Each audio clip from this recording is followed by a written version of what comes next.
جامع اور گہرا جائزہ لیا۔ ان اجلاسوں میں جیسے کہ ابھی کہا گیا، میرے علاوہ بلال اظہر کیانی صاحب، چیئرمین FBR، سیکرٹری خزانہ اور دیگر متعلقہ وزارتوں اور محکموں کے نمائندگان نے شرکت کی۔ ان نشستوں میں حکومت نے اپنے موقف کی وضاحت کی اور ایوان نے کھلے دل سے ان نکات کو سمجھا اور سراہا۔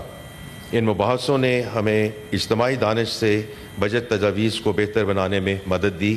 ابھی مانوی والا صاحب نے اس کے کچھ جو پہلو ہیں ان کا ذکر بھی کیا ہے، میں ان میں تھوڑا سا اور ایڈ کرنا چاہتا ہوں۔ دیکھیے 25-26 کی ریئل ایسنس کو ایک بار پھر واضح کرنا چاہتا ہوں۔ جیسے کہ میں نے اپنی بجٹ تقریر میں واضح کیا کہ ہم نے پچھلے مالی سال میں کوئی منی بجٹ متعارف نہیں کروایا۔ ہم نے مالی نظم و ضبط برقرار رکھا، افراط زر پہ قابو پایا، زر مبادلہ کے ذخائر میں اضافہ کیا اور کرنٹ اکاؤنٹ میں نمایاں بہتری لائی۔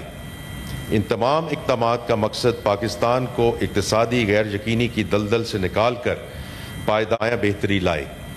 ان تمام اقدامات کا مقصد پاکستان کو اقتصادی غیر یقینی کی دلدل سے نکال کر پائیدار ترقی کی راہ پر گامزن کرنا ہے۔ اس راہ پر آگے بڑھنے کے لیے حکومت نے اپنے مالی نظم و ضبط کو برقرار رکھتے ہوئے اس بجٹ میں عوامی فلاحی کے لیے کئی اقدامات کا اعلان کیا۔ میں چاہوں گا کہ ان میں سے چند اہم اقدامات کا ذکر اس ایوان کے سامنے پھر کروں۔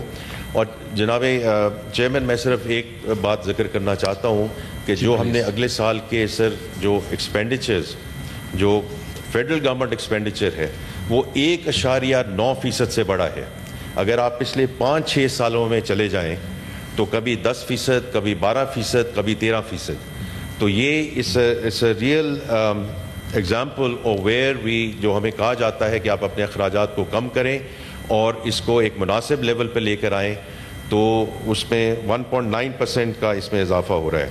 جناب چیئرمین، کم اور متوسط آمدن والے افراد ہماری معیشت میں ایک اہم کردار ادا کرتے ہیں۔ یہ وہ طبقہ ہے جو ہم خود اس کو تسلیم کرتے ہیں کہ وہ مہنگائی جھیلتا ہے اور ٹیکس بھی دیتا ہے۔ اس تنخواہ دار طبقے پر عائد انکم ٹیکس میں کمی کی تجویز پہلے سے بجٹ تجاویز کا حصہ ہے۔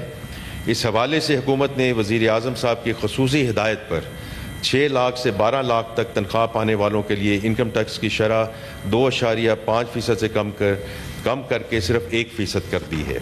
صرف 1% انکم ٹیکس کا نفاذ اس امر کا علامتی اور عملی اعتراف ہے کہ ریاست اس طبقے کو بوجھ تلے دبانا نہیں چاہتی۔ ہمیں امید ہے کہ اس اقدام سے نہ صرف اس طبقے کی ڈسپوزیبل انکم میں اضافہ ہوگا بلکہ ان کا ٹیکس نظام پر انشاءاللہ اعتماد بھی بحال ہوگا۔ ہمارا دوسرا قدم سرکاری ملازمین کے تنخواہوں اور پینشن میں اضافہ تھا۔ حکومت نے سرکاری ملازمین کی مشکلات کا ادراک کرتے ہوئے تنخواہوں میں 10% اور پینشن میں 7% اضافہ کیا۔ یہ اقدام نہ صرف انہیں ریلیف دے گا بلکہ ملازمین کو احساس دلائے گا کہ ریاست ان کے ساتھ کھڑی ہے۔ جناب چیئرمین، برآمد شدہ سولر پینلز کے پرزہ جات پر 18% سیلز ٹیکس عائد کرنے کا ابتدائی فیصلہ مقامی صنعت کو تحفظ فراہم کرنے اور ایک مساوی اور مسابقتی ماحول مہیا کرنے کے لیے کیا گیا تھا تاکہ پاکستان میں سولر ٹیکنالوجی کی تیاری اور سرمایہ کاری کو فروغ ملے، تاکہ یہاں جو انڈیجنس پروڈکشن ہے وہ شروع ہو۔ تاہم بجٹ پر دونوں ایوانوں میں تفصیلی غور و خوض اور معزز اراکین کے تجاویز کی روشنی میں حکومت نے سنجیدگی اور لچک کا مظاہرہ کرتے ہوئے اس مجوزہ ٹیکس کو کم کر کے 10% کرنے کا فیصلہ کیا ہے اور اس ٹیکس کا اطلاق صرف 46% درآمدی پرزہ جات پر ہوگا۔ اس طرح امپورٹڈ سولر پینلز کی قیمت میں صرف 4.6% اضافہ ہوگا۔ یہ اقدام اس امر کا غماز ہے کہ حکومت نہ صرف صنعتوں کو فروغ دینا چاہتی ہے بلکہ صاف اور قابل تجدید توانائی کی منتقلی کے ویژن پر بھی ثابت قدمی سے عمل پیرا ہے تاکہ پاکستان ایک پائیدار، خود کفیل اور ماحول دوست معیشت کی جانب گامزن ہو سکے۔ جناب اسپیکر، ہمیں درآمدی سولر پینلز پر مجوزہ 10% GST کے نفاذ سے قبل ہی بعض عناصر کی جانب سے ناجائز منافع خوری اور ذخیرہ اندوزی کی اطلاعات ملی ہیں۔ مذکورہ تجویز کے عملی نفاذ سے قبل ہی ان موقع پرست عناصر کی جانب سے قیمتوں میں خود ساختہ اضافہ کرنا قابل مذمت ہے۔ میں ان عناصر کو سختی سے وارن کرتا ہوں کہ حکومت عوامی مفاد کے لیے ہر ممکن اقدام کرے گی. کسی کو بھی عوامی استحصال کی اجازت نہیں دی جائے گی اور ان عناصر کے خلاف قانون کے مطابق سخت ترین کارروائی عمل میں لائی جائے گی. اور چونکہ لا منسٹر صاحب یہاں موجود ہیں, میں ان سے درخواست کر رہا ہوں کہ صوبائی حکومتوں کے ساتھ مل کر اس کو we bring it these culprits to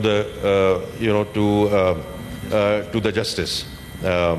تو اس میں لا منسٹر صاحب آپ کی جو ہے وہ بہت ہمیں ضرورت ہے کہ جب ابھی جولائی 1 سے یہ چیزوں کا اطلاق ہونا ہے, اس سے پہلے آپ یہ جو آربٹراج آپ نے شروع کر دیا ہے تو ہم اس کے خلاف بھرپور ایکشن لیں گے. جناب چیئرمین, حکومت کے بجٹ 25-26 میں شامل کردہ ریلیف اور سماجی تحفظ کے اقدامات محض وقتی ریلیف نہیں بلکہ ریاست کی اپنی ذمہ داریوں کے اعتراف اور ان کے ادراک کا عملی مظہر ہے. ان اقدامات میں اہم بے نظیر انکم سپورٹ پروگرام کا بجٹ 592 ارب روپے سے بڑھا کر 716 ارب روپے کرنا ہے. BISP کے تحت مالی معاونت کا دائرہ وسیع کرنا حکومت کے اس عزم کا عکاس ہے کہ وہ سب سے کمزور طبقات بالخصوص بیواؤں, یتیم, بزرگ شہریوں اور خصوصی افراد کو معاشی تحفظ فراہم کرے. اس اقدام سے تقریباً 1 کروڑ خاندانوں کو نہ صرف مالی مدد حاصل ہوگی بلکہ ان کی زندگیوں میں دیرپا استحکام آئے گا. اسی سلسلے میں جناب چیئرمین, آج شام کو پریزیڈنٹ ہاؤس میں ایک تقریب بھی ہے جس میں ہنرمندی کی طرف, اسی پروگرام کی طرف اس کو آگے لے کے جایا جا رہا ہے, جو میرے خیال میں بہت ایک احسن قدم ہے ان ٹرمز آف انشاءاللہ کیپیسٹی بلڈنگ. جناب چیئرمین, بجٹ میں بہتر انفورسمنٹ اور فراڈ کیسز کے معاملوں میں FBR کے اختیارات کے حوالے سے وزیر اعظم صاحب کی خصوصی ہدایت پر مجوزہ قانون